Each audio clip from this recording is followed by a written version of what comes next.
Bonjour, il est 17h30 heure de Paris.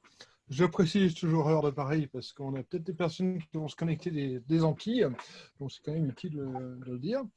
Et aujourd'hui, c'est les lundis du Réalytique qui font suite à notre grand événement Réalytique 2020.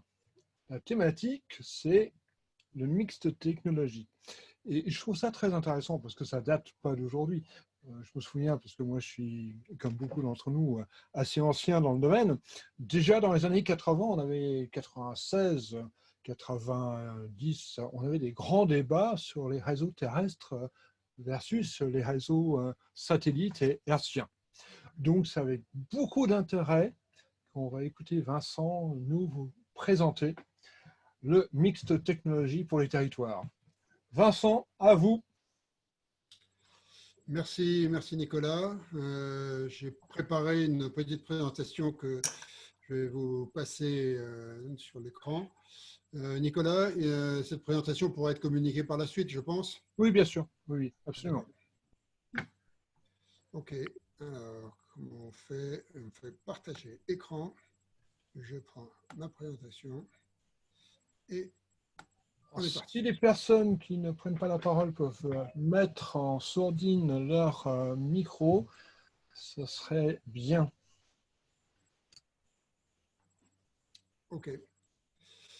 Donc, le mix technologique, je le présente avec des slides au nom de Xilan, désolé, mais je parle aussi au nom d'Infranum, puisque je suis le président de la commission radio-satellite, c'est-à-dire celle du mix technologique d'Infranum, donc pour l'infrastructure de l'aménagement numérique du territoire.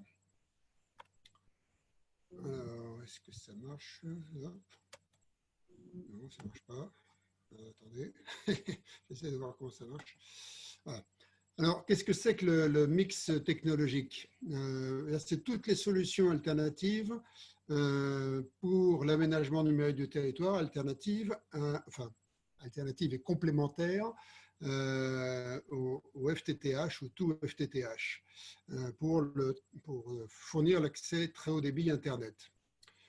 Avec en filigrane, donc, la demande de l'État qui date depuis maintenant quelques années, qui est de mettre en place du très haut débit à 30 mégabits par seconde pour tous pour 2022.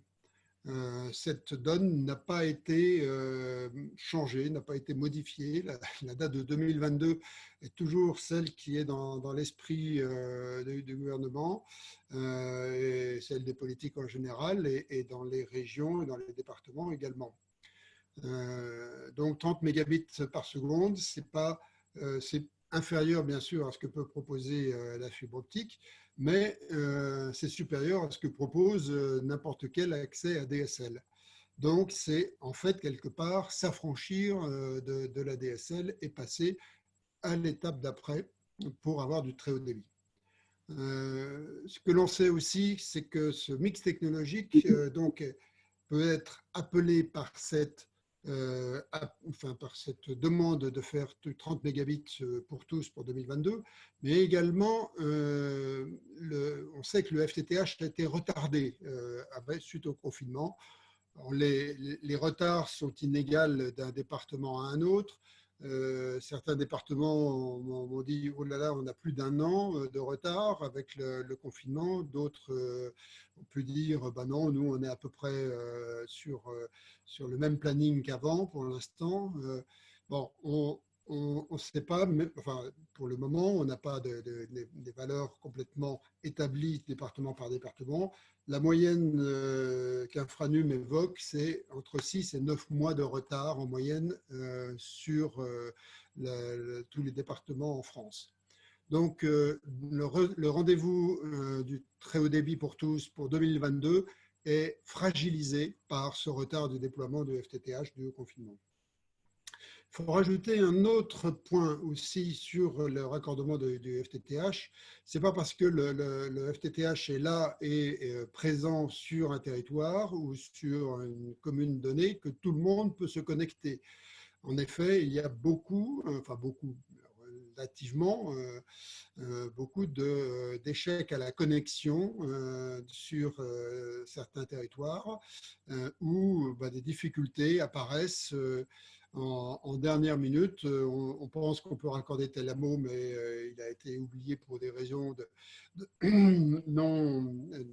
non-identification du hameau, pour des problèmes, vous connaissez bien la problématique de boîte à lettres, enfin d'adressage physique, géographique des lieux, ou simplement parce que des fourreaux ont été cassés ou des passages sur des réseaux, sur des parcelles privées ne permettent pas de connecter les clients qu'il y a derrière.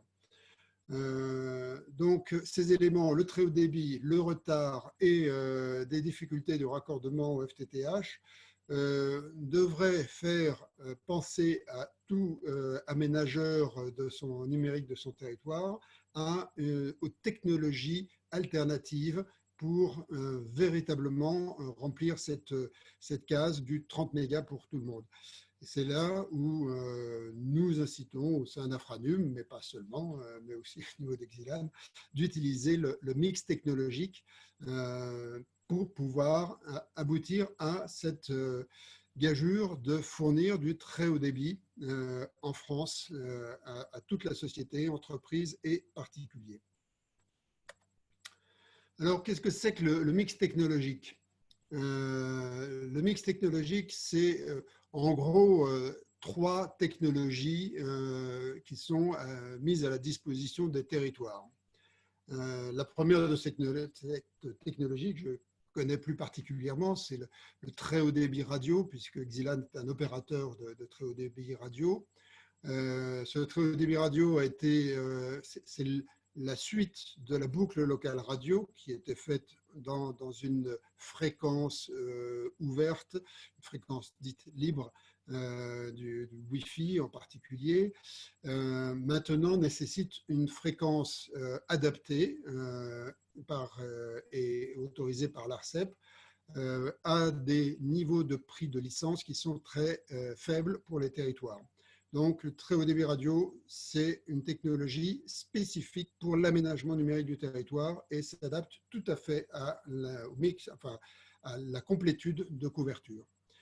Le satellite est une bonne solution pour fournir effectivement du très haut débit. Donc, on est plutôt aux alentours de 20 mégabits pour l'instant, mais bientôt des offres satellites à des débits supérieurs, on parle de 50 mégabits, vont arriver dès l'année prochaine, le milieu ou fin de l'année prochaine. Donc, le satellite est un bon candidat pour remplir, pour finaliser le mix technologique.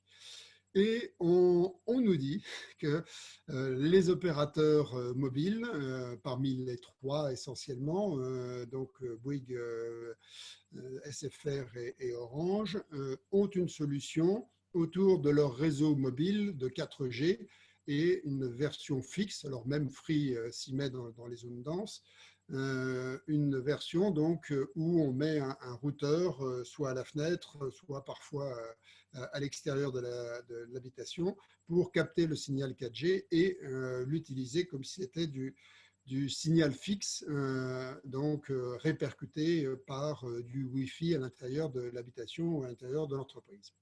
Donc voilà les 3 briques de base du mix technologique et l'idée que j'ai à travers cette petite intervention, ce petit atelier, c'est de passer en revue ces 3 technologies et dans une deuxième partie de cet exposé, de répondre éventuellement à vos questions si ce n'est pas déjà répondu dans le cours de cette présentation. Alors, j'ai fait un petit tableau qui compare ces 3 technologies, THD radio, le satellite et la 4G fixe. Ça vous donne bien des idées, c'est un peu l'actualité, hein. Ça évolue, bien sûr. Comme je le disais, le satellite va passer de 22 mégabits, qui est la valeur maximum actuelle, à du 50 mégabits.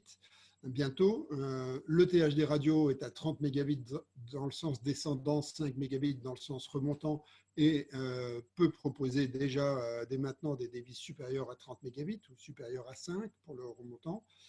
Et la 4G fixe, ce sont des débits qui sont éminemment variables parce qu'il est basé sur un réseau mobile dont l'usage n'est pas prioritaire, n'est pas le fixe, mais le mobile, et je vais y revenir. Donc une vingtaine de mégabits, avec parfois des débits remontants qui peuvent être importants, de 10 ou 15 mégabits, selon les personnes, enfin, l'usage de la cellule qui est utilisée par d'autres utilisateurs en mobilité en particulier. Le nombre de clients et la façon dont les clients sont supervisés. Donc la deuxième ligne de ce tableau, vous voyez que les clients sur un réseau THD radio sont contrôlés, c'est-à-dire qu'on le sait où ils sont positionnés géographiquement, ils sont supervisés en permanence et donc on contrôle leur débit et on sait augmenter, le cas échéant, les débits au fur et à mesure que le nombre de clients augmente sur une cellule donnée. Parce qu'on va diviser la cellule en deux, par exemple, et pouvoir ainsi multiplier le débit par deux sur une zone géographique donnée. Donc, comme on contrôle les clients, il n'y a pas de, il y a un respect nécessaire 95% du temps de ce débit de 30 mégabits dans un sens et 5 mégabits dans l'autre. Pour le satellite, à l'heure actuelle, vous connaissez peut-être la problématique. Bon, non seulement un satellite géostationnaire qui apporte 0,3 secondes à l'aller et 0,3 secondes au retour d'une session vers Internet, ce qui fait que c'est une demi-seconde en moyenne de temps de réponse du réseau. Mais il y a aussi une contention à certaines heures et une contention aussi à l'usage lorsque l'on a un certain nombre de gigaoctets contractualisés avec son fournisseur d'accès Internet. Dès qu'on l'a dépassé, on est restreint en termes de débit. La 4G fixe sur les réseaux mobiles, eh bien, le réseau, il est ce qu'il est sur le réseau mobile de l'opérateur. Et donc, parfois, il va être supérieur à 20 mégabits et parfois, on va avoir des débits de 1 ou 2 mégabits. Il n'y a aucune obligation de la part de l'opérateur mobile de fournir une qualité de service. C'est du best effort pur et dur sur ce réseau-là. Au niveau des opérateurs et des opérateurs offreurs de services pour les clients, sur un réseau THD radio, c'est un réseau RIP, réseau d'initiative publique. Donc, le choix du fournisseur d'accès se fait à travers les différents fournisseurs d'accès qui sont clients de ce réseau auprès de l'opérateur d'opérateurs THD radio et ils vont vendre leurs offres triple play, quadruple play auprès des clients. Et on a au moins 6 ou 7 opérateurs, enfin FAI, qui sont capables de vendre du réseau sur les réseaux THD radio. Sur le satellite, en France, on a le FAI qui est phare, c'est le FAI Nordnet pour le grand public, mais il y a des FAI pour les entreprises différents que je n'ai pas noté ici. Et puis, je crois qu'il y a des FAI également hors France qui commercialisent leur offre en France sur des réseaux qui sont propres, soit à Eutelsat, soit sur l'autre satellite Astra, qui sont disponibles. Enfin, sur la 4G fixe, eh bien, c'est les 4 fournisseurs d'accès à Internet que j'ai cités tout à l'heure, mais sachant que, bien évidemment, si vous prenez, si le client prend une offre chez un fournisseur d'accès Internet, il est sur ce réseau de ce fournisseur d'accès Internet et il ne peut pas, a priori, en changer, sauf sur quelques antennes mutualisées bien spécifiques. La qualité de service, elle est élevée sur le réseau THD radio. C'est une demande de la part de l'ARCEP d'avoir 95% du temps de disponibilité du réseau. Il n'y a pas de gêne dû à la végétation ou très faiblement, c'est-à-dire que si la végétation pousse entre l'antenne d'émission et le client, eh bien, il n'y a pas de gènes de végétation. Il faut bien étudier le réseau au préalable. Le satellite, il y a, paraît-il, des gènes dus à des fortes pluies. La qualité de service est globalement élevée, mais il y a des contentions à certaines heures. Et la 4G fixe, eh bien, elle est sans garantie, c'est du best effort.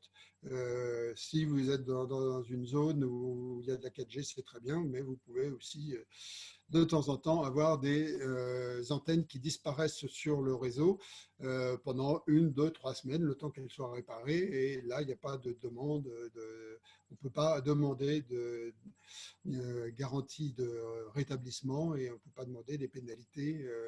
Il n'y a pas de qualité de service offerte sur ces réseaux. Les services type, c'est offre triple play pour le TH des radios. Quadruple play, certains le font avec du mobile, mais on n'est pas en mobilité sur le réseau THD radio, mais ce sera un accessoire mobile à côté. En satellite, on va être plutôt en dual play et le triple play utilisé avec une tête de satellite supplémentaire pour aller chercher des télévisions par satellite. Et la 4G fixe va être limitée à du single play, c'est-à-dire de l'Internet, dont parfois limité en termes de data, 20 gigaoctets, ou parfois non, mais là aussi, il n'y a pas de garantie de service. Donc, à chacun de voir ce qu'il souhaite avoir sur son territoire. Les équipements réception, ce sera une antenne extérieure sur le réseau THD radio, ce qui garantit une qualité de service pour l'utilisateur. C'est pour ça qu'il y a un engagement aussi. L'antenne est extérieure. Le satellite, bien évidemment, l'antenne est extérieure à un prix de 450 €. Je ne l'ai pas marqué sur le THD radio, mais on est plus proche de 150-200 € que de 450. La 4G fixe, ça peut être une antenne intérieure et petit à petit, les opérateurs, les FAI mobiles proposent des antennes extérieures et on rejoint la problématique du THD radio pour l'installation, enfin la problématique, la façon de faire. L'utilisation pour le type de réseau s'adapte davantage aux communes et hameaux pour le THD radio, aux logements isolés pour le satellite et au mobile pour le réseau 4G fixe qui utilise donc des fréquences de réseau mobile, même pour des pylônes dits 4G fixe qui seront utilisés pour du mobile, bien évidemment, par les opérateurs SFR ou Orange. Alors, la THD radio, solution alternative pour le déploiement du très haut débit Internet, oui, puisqu'il faut avoir ces 30 mégabits pour 2022. La THD radio en bande 3,5 GHz, c'est la fréquence de la 5G et c'est là une des problématiques que nous avons soulevées auprès de l'ARCEP, c'est qu'on est dans le bas de la bande 5G qui va être mise aux enchères très prochainement. Et c'est une des raisons pour laquelle l'ARCEP demande au territoire de se positionner très rapidement sur le THD radio pour savoir s'ils peuvent ou non mettre les fréquences du THD radio aux enchères futures, pas celles de la fin du mois, mais d'ici 1 an, pour pouvoir recommercialiser ces fréquences ou si elles restent à l'usage des départements qui en feront la demande. Je viendrai en conclusion. Donc, les fournisseurs d'accès qui sont aptes à aller sur les réseaux THD radio sont labellisés cohésion numérique et ils reçoivent une subvention de 150 € pour l'installation de l'antenne. Donc, c'est 150 € qui sont avancés pour le compte du client, ce qui permet souvent de fournir une antenne et de l'installer gratuitement pour le client, ce qui permet de démarrer le réseau et sa commercialisation de façon aisée. La technologie utilisée pour le THD radio, c'est de la technologie 4G, ou Long Term Evolution, LTE, dans la bande donc, de 3,4-3,5. Il faut savoir que cette technologie est largement éprouvée en mode fixe, avec une antenne chez l'abonné, donc qui est extérieure, et que de nombreux réseaux et de millions d'utilisateurs sont abonnés en THD radio ou 4G fixe dans un monde où il n'y a pas de mobile à 3,5 GHz. Il n'y a pratiquement pas de mobiles qui sont disponibles à l'heure actuelle. Et en tout cas, enfin, pas en 4G, en 5G plus tard, mais pas en 4G. Ce réseau type THD radio est facile à déployer, il est économique et par exemple une cellule, c'est-à-dire une antenne sur une infrastructure, sur un point haut, sur un pylône, va pouvoir couvrir une quinzaine de kilomètres à la ronde. Si elle fait 360 degrés, vous voyez ce que ça peut représenter, 15 km. C'est 15 km pour aller chercher par cellule une cinquantaine de clients. Bon, ça fait beaucoup de fibres en moins à déployer sur un rayon de 15 km. Et donc, vous voyez qu'une seule cellule THD radio sur un point haut, pouvant adresser plus d'une centaine de clients quand il est mis sur un mât de 10 ou 15 mètres de haut, va pouvoir économiser autant de milliers d'euros, dizaines de milliers, centaines de milliers d'euros de déploiement de fibre optique qui ne seront pas à faire puisque le THD radio propose du 30 mégas à l'utilisateur. Une qualité de débit et de qualité de service garantie qui permet donc du triple play, des jeux, donc débit 30 mégabits à 95% du temps, 5 mégabits également. Une faible latence, on est largement toujours inférieur à 100 millisecondes et pas de limitation de volume de données et peu sensible à la végétation, je le disais tout à l'heure. Le très haut débit radio, donc aussi simple que du Wi-Fi, voilà au niveau schéma ce que ça peut donner. Donc on vient chercher Internet, vous voyez ici en bas au pied de ce pylône qui est dans le fond de la vallée par exemple, et on vient envoyer un point-à-point, une liaison hertzienne en point-à-point sur 10, 15, 20 km, et on va émettre ici en lien THD radio sur une dizaine ou une quinzaine de kilomètres maximum entre ce petit pylône-là et les maisons et les habitations à irriguer, à couvrir. Et là, bien sûr, on a le triple play, la téléphonie, la télévision, bon, l'offre Xbox chez Xilan. Donc, on peut mettre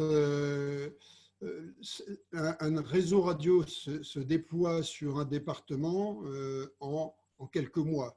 Dans l'Eure-et-Loire, où on a déployé sur un tiers du département au niveau surface géographique, on l'a déployé en 6 mois. Il pas que les problématiques administratives ont été plus longues, il faut bien l'avouer, notamment les conventions d'hébergement et le fait d'avoir aussi des compteurs EDF sur les points hauts. Mais 30 à 35 points hauts sont déployables en 6 à 9 mois maximum sur tout un territoire, ce qui vient couvrir 10, 15 000, 20 000 foyers d'un coup, pour des coûts aussi d'infrastructures largement moindres. Alors, exemple d'offres de services THD radio de Xilan, mais j'ai aussi cité mes confrères.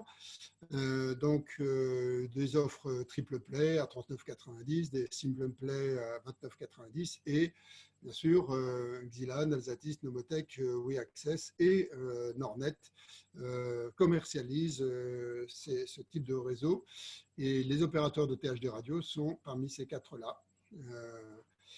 Prêts à faire ce type de technologie, offrir ce type de technologie sur tous les territoires en France. Donc le THD radio, c'est la solution à choisir qui a déjà été utilisée par une vingtaine de départements environ, enfin une quinzaine ont déjà la licence et d'autres reprennent la licence WiMAX et font évoluer leur réseau WiMAX en réseau THD radio. Il y en a pratiquement une autre quinzaine, donc on va bientôt être près d'une trentaine de départements qui utiliseront cette technologie jusqu'en 2024-2025. Il faut demander une licence auprès de l'ARCEP, ça, je vais en venir en finale. Et pour aller voir un peu l'actualité, il faut voir sur l'arcep.fr, THD Radio, voilà, HTML, vous avez l'adresse ici. Les recommandations, donc, sur le mix technologique, selon l'usage, le territoire doit choisir une des deux, voire trois technologies pour l'aménagement numérique de son territoire. Je pense que le satellite est bien adapté à des habitats très isolés ou peut-être que de mettre une cellule de THD radio n'est pas indispensable lorsqu'il s'agit d'aller chercher une ou deux fermes très très isolées. Dans le fond d'une vallée, par exemple, en territoire un peu montagneux. Mais pour des hameaux éloignés, pas nécessairement isolés, mais éloignés du backbone fibre, le THD radio s'adapte très bien à ce type de technologie. Et en attendant la 4G fixe ou mobile, mais qui est d'abord à usage mobilité. Confondons pas les genres et surtout donnons aux administrés un réseau sur lequel ils peuvent s'appuyer, ils pourront télétravailler en permanence et avoir aussi du loisir. C'est difficile de regarder la télévision sur la 4G fixe, pour ne pas dire impossible. C'est faisable sur des satellites à partir du moment où on a mis la tête télé sur le satellite, et en THD radio, c'est tout à fait adapté pour. Alors, petit point final d'alerte et de recommandation que je voudrais lancer près des territoires. Nous sommes le 14 septembre ce soir et demain, l'ARCEP a l'intention d'arrêter le guichet THD radio, c'est-à-dire d'arrêter les demandes du THD radio demandées par les territoires. Jusqu'à présent, pour demander une licence THD radio, le département et ou l'opérateur associé au département devait déposer un dossier relativement complet sur la couverture du THD radio, sur le financement de ce réseau THD radio, sur la façon, enfin, le nombre de clients, de foyers couverts et les attendus dans l'exploitation et montrer aussi un bilan prévisionnel d'exploitation. Donc, ces éléments-là sont indispensables pour obtenir la licence. Donc, tous les licences qui ont été distribuées jusqu'à présent ont été faites en suivant toutes les recommandations de ce dossier à remplir.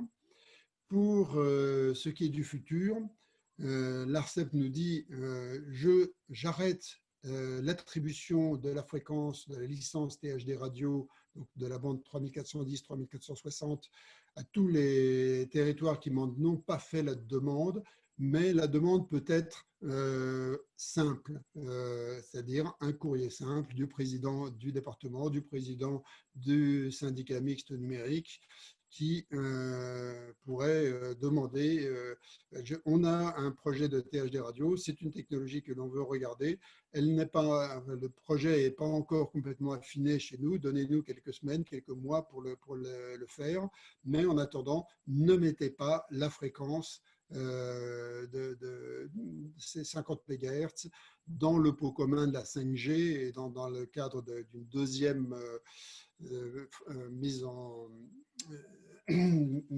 vente de cette bande de fréquence. Attendez que nous ayons finalisé nos études.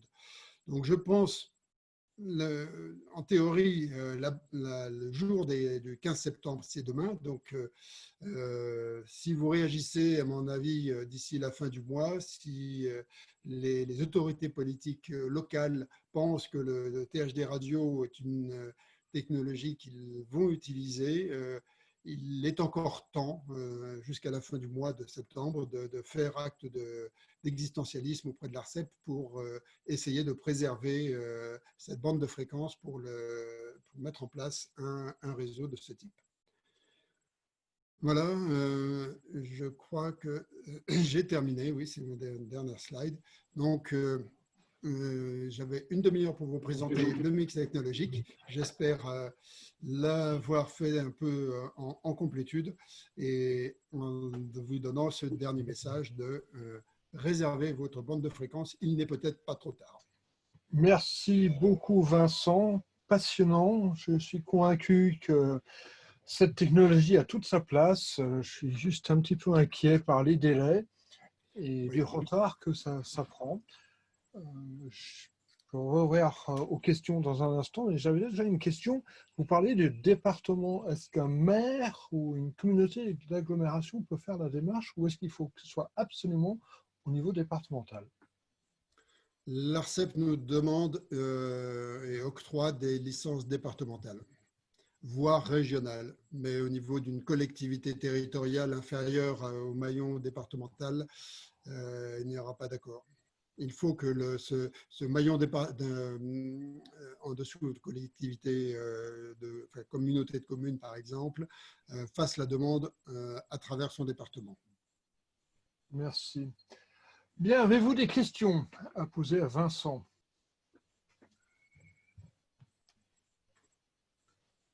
Grand silence. Ben, il y a Christophe qui est là. Christophe, un commentaire?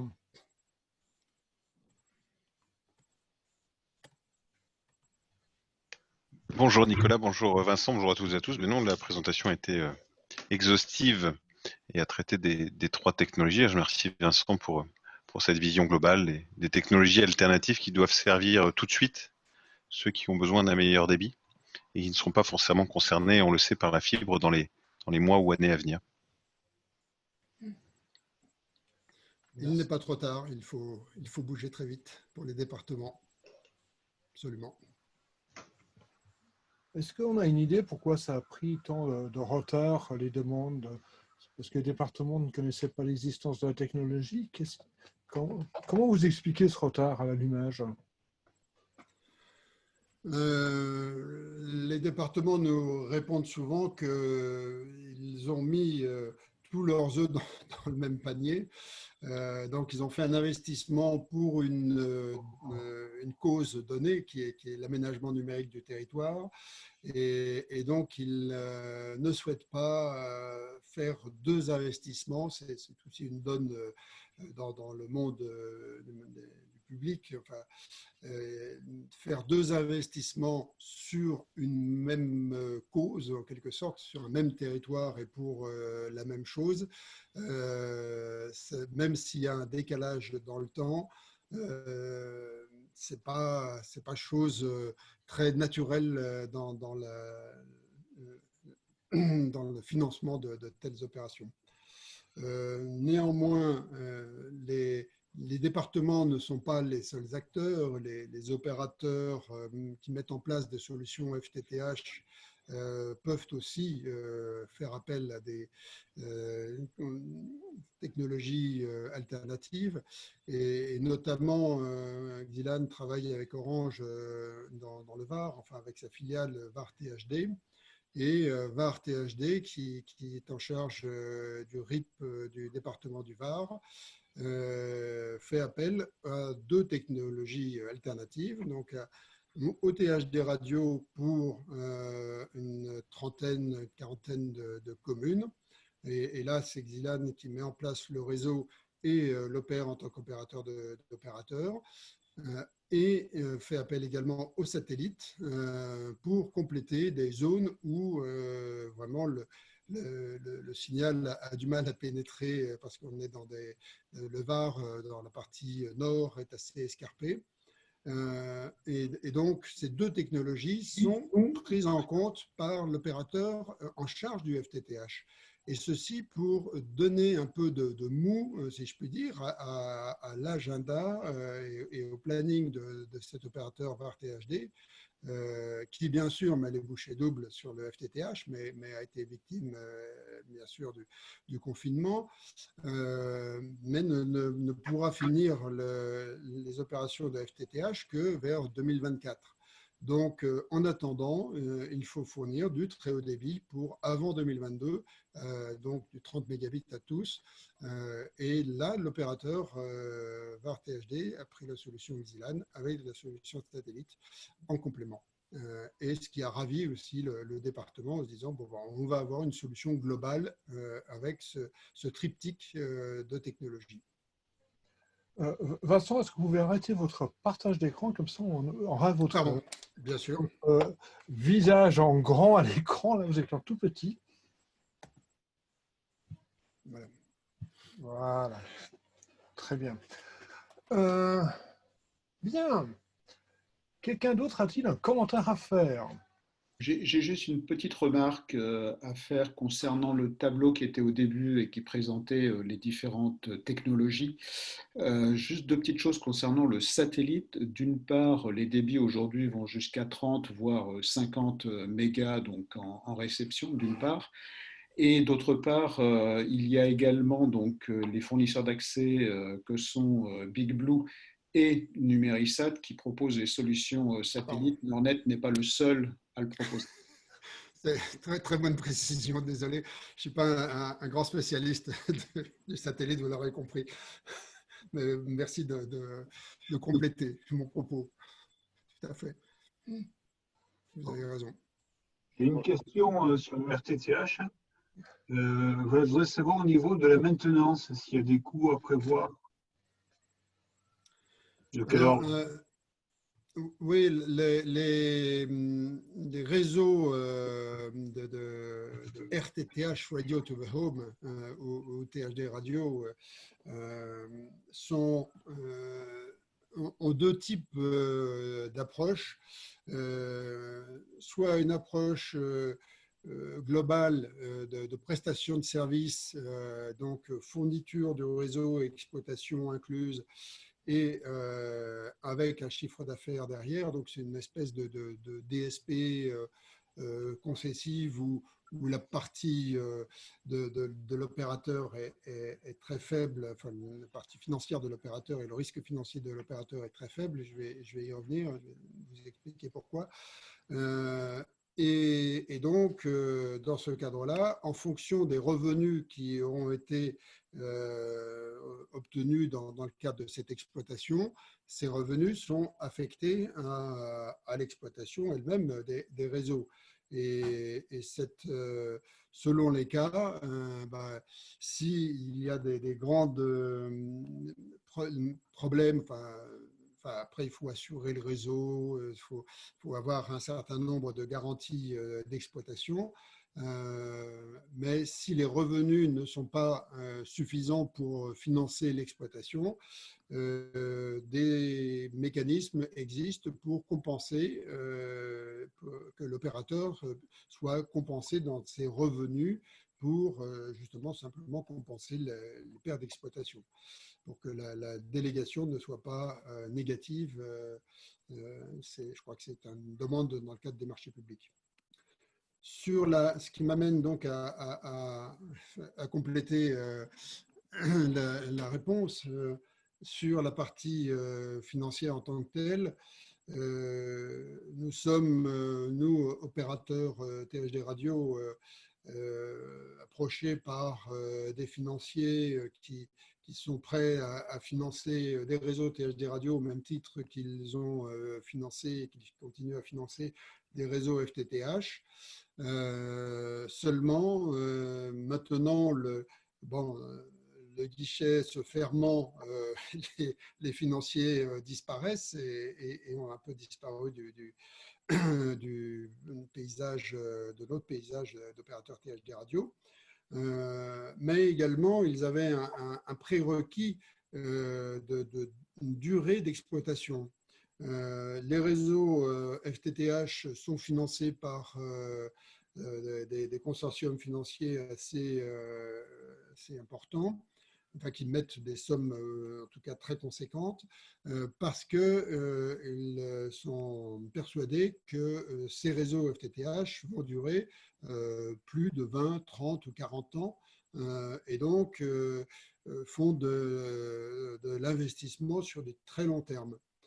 Un réseau THD radio dont je n'ai pas parlé de la fin de la licence, mais j'ai parlé de la fin de l'attribution de la licence. Je n'ai pas parlé de la fin de l'usage, de l'exploitation de cette licence. Eh bien, la licence doit être rendue à l'ARCEP en juillet 2026. Au plus tard. Alors bien sûr, les départements nous diront 2026, toute la France sera en FTTH. On peut le croire en 2020, on verra ce qu'il en est en 2023 et en 2024. Mais en tout état de cause, comme cette licence n'est pas appelée à aller pour l'instant au-delà de juillet 2026, ça veut dire qu'au niveau prise de risque pour un financier, sur un tableur Excel, on ne peut pas faire tourner le compte d'exploitation plus de 5 ans à l'heure actuelle, enfin, à partir de maintenant. Et donc, on n'arrive pas à pouvoir amortir non seulement l'investissement de départ, mais aussi toute l'exploitation du réseau, plus l'investissement sur les 5 années, les 5 premières années, avec également ce qu'on nous demande de regarder à chaque fois, c'est un décrescendo au fur et à mesure des années, c'est-à-dire que, au contrario des réseaux FTTH, où les abonnements vont grandissant d'année en année, enfin, en tout cas sur les tableurs Excel, ils le montrent. Nous, on nous demande à partir de 2023-2024 de diminuer le nombre de clients, puisque le FTTH va arriver et qu'on doit se retirer pour la bonne cause, qui est la fibre pour tous, entre guillemets, la bonne cause.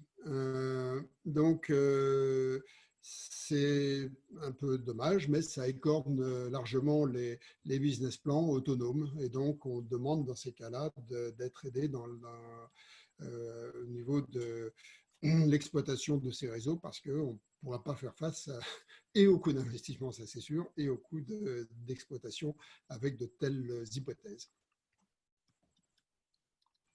Ouais, effectivement, ça devient un petit peu compliqué. Mais les gens qui font du satellite sont dans un problématique un petit peu similaire, parce que pourquoi est-ce que les gens prennent le satellite? C'est parce qu'il n'y a pas la fibre. C'est évident. Et un jour, la fibre arrive. C'est ce qui est arrivé à moi. Donc, j'ai rendu mon satellite. Mais Oui. disons que la partie économique n'est pas le même, puisque c'est le particulier qui prend l'abonnement, qui achète le matériel et qui s'installe. Là, effectivement, ça me semble assez compliqué. Et si je reprends ce que vous m'aviez dit sur le retour à investissement, qui est énorme, puisque le coût de mise en place est relativement faible, hein, puisque c'est un pylône Oui. et plus matériel, par rapport à la fibre qu'il faut tirer, hein, c'est très très physique, ça coûte une fortune, mais c'est sur 20 ou 30 ans. Mais est-ce qu'on ne peut pas essayer de faire un calcul parallèle pour montrer qu'effectivement, cette solution hertzienne est une bonne solution, bien qu'elle n'est pas amenée à durer dans le temps?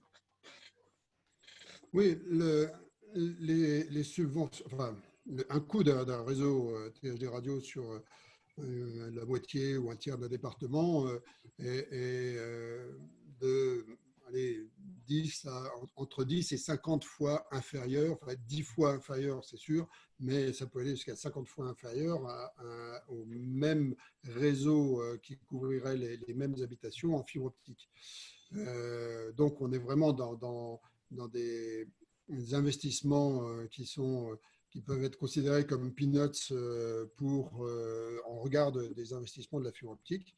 Néanmoins, je le disais tout à l'heure, souvent ces investissements sur la fibre sont des investissements lancés par des financiers et de moins en moins des subventions d'État ou départementales, enfin des subventions publiques au sens large.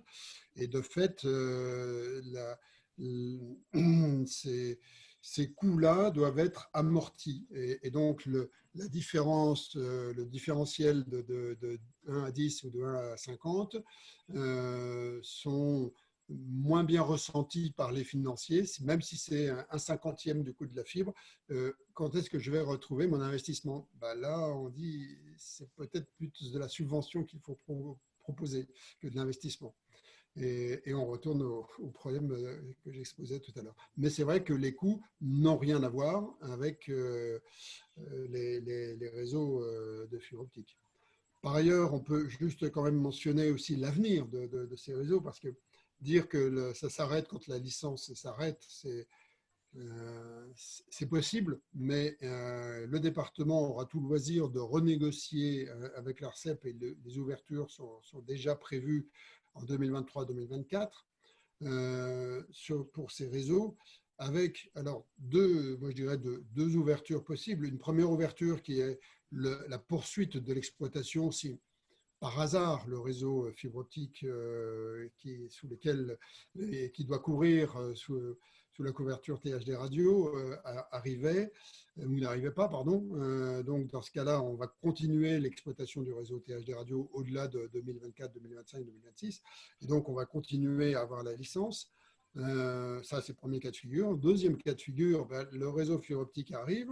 Donc, l'utilité du réseau THD radio pour apporter l'accès Internet aux habitants, aux administrés, aux entreprises se fait moins présente. Enfin, cette utilité doit être contestée par la fibre, bien sûr. Et dans ce domaine, on peut utiliser ce réseau THD radio, on peut utiliser les points hauts sur lesquels il s'appuie pour faire autre chose.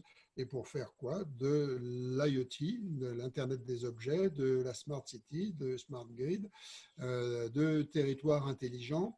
Vous savez que le NB-IoT en LTE, donc l'utilisation de l'Internet des objets sur des réseaux LTE est tout à fait envisagée par les territoires, enfin, par la technologie d'une part et par les territoires d'autre part en tant qu'utilisateur. Et donc c'est une ouverture vers laquelle il est possible de réutiliser, de se réapproprier pour les territoires ce type de réseau en disant maintenant c'est pas faire de la concurrence à la fibre optique, ça n'a pas lieu d'être, puisque la fibre arrive. La complémentarité donc étant finie, utilisons ces réseaux pour d'autres usages, comme de l'Internet des objets, comme de rapatriement en très haut débit de certaines informations dont on n'a pas vraiment l'idée à l'heure actuelle au niveau des applications, mais qui vont venir avec des idées de 5G, par exemple, enfin, si la 5G arrive, mais en tout cas, les applications seront là, les débits seront déjà là, et les évolutions aussi, on est parti en technologie 4G, les opérateurs THD radio, début 2021, vont installer des réseaux 5G ready, c'est-à-dire capables de faire de la 5G. Tout de suite, enfin presque tout de suite, ce sera de la 4,5G, la 4G et demi. Donc on a tout de suite un outil à la disposition des territoires qui peut être utilisé à beaucoup d'autres choses que de l'accès Internet très haut débit aux simples administrés de l'entreprise, ce qui est déjà pas mal, mais qui sera complété donc par d'autres activités sur ce réseau. Alors, autre question, l'outre-mer, les Antilles. Est-ce que vous pouvez me dire un petit peu ce qui se passe au niveau des Antilles? Des Antilles. Guadeloupe, Martinique, Réunion. Alors, je ne suis pas un spécialiste des Antilles. Pour autant, je ne sais pas si quelqu'un à cette conférence, Monsieur Hédin, par exemple, pourrait m'aider sur le sujet. François de We Access, est-ce que tu sais ce qu'il en est sur THD Radio dans les Antilles? Aujourd'hui, il y a une tendance lourde qui est en train de se dégager sur tout à l'heure avec l'Afrique. En fait, il y a les demandes des opérateurs pour enfouir des réseaux fibres, mais pas jusqu'au FTTH. Et tout ce qui est la bande, ce qu'on appelle la bande 38, 39 et 40, qui sont les bandes de 6 qui sont utilisées pour le corporate en France, les bandes 39 qui sont utilisées aussi, parce que c'est l'ancienne bande, c'est la bande du DECT, bande 40 qui est militaire sur le territoire national, mais qui est libérée dans d'autres territoires. La volonté aujourd'hui, c'est effectivement de fournir à travers le TDD et pas le FDD du mobile des services fixes dans les endroits où il y aura ni la fibre ni, ni d'autres solutions alternatives, puisque le cuivre est en fin de vie, où les différents cyclones ont ravagé les réseaux cuivre, donc ils existent quasiment plus. Donc il y a des projets en particulier sur les petites îles où il y a eu effectivement les cyclones, d'avoir des dessertes LTE qui sont dédiées à l'accès à Internet. Donc c'est dans le tuyau. En Afrique, on voit le même phénomène, hein. Le FDD 4G se déploie pour le mobile. Par contre, le TDD est réservé par des opérateurs. Orange est un des acteurs là-dessus, mais il n'est pas le seul. Effectivement, sur le fait d'utiliser les fréquences d'aménagement du territoire qu'on a en France. Alors, pas sur 3.5, mais sur des fréquences un peu plus vastes. D'utiliser la même technologie pour la fourniture d'accès à Internet. Donc, c'est quand même une tendance lourde aujourd'hui. On sait que, alors politiquement, c'est pas correct parce qu'on rentre en élection départementale et régionale à partir du mois de mars prochain. Bon, je vois aucun candidat dire 20% n'auront pas la fibre. Donc, c'est politiquement incorrect. Ceci dit, il faudra quand même se pencher sur le sujet après les élections. Pas mal y réfléchissent, mais ce n'est pas politiquement annonçable pour trouver des solutions de repli. Alors bon, après, il y aura des négociations avec l'ARCEP parce que le guichet, effectivement, est fermé. Mais on a toute une partie aussi 4G qui est en train d'arriver sur la migration des réseaux push-talk, qui sont les migrations des réseaux qu'utilisent les systèmes de télésurveillance dans les parcs expo, dans les zéniths, enfin un peu partout, pour passer sur les réseaux 4G. Et alors 4G public dans certains cas, 4G privé dans d'autres. Alors c'est les réseaux de sécurité des gros sites industriels qui utilisent ce type d'utilisation. Et c'est vrai que l'arrivée aujourd'hui de ce qu'on appelle les services PTT, c'est-à-dire push to talk, qui sont les talkie-walkie en fait qu'on connaît.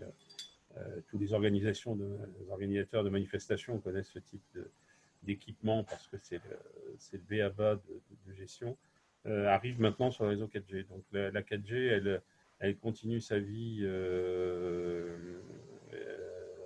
après l'aménagement du territoire vers des cycles plus industriels.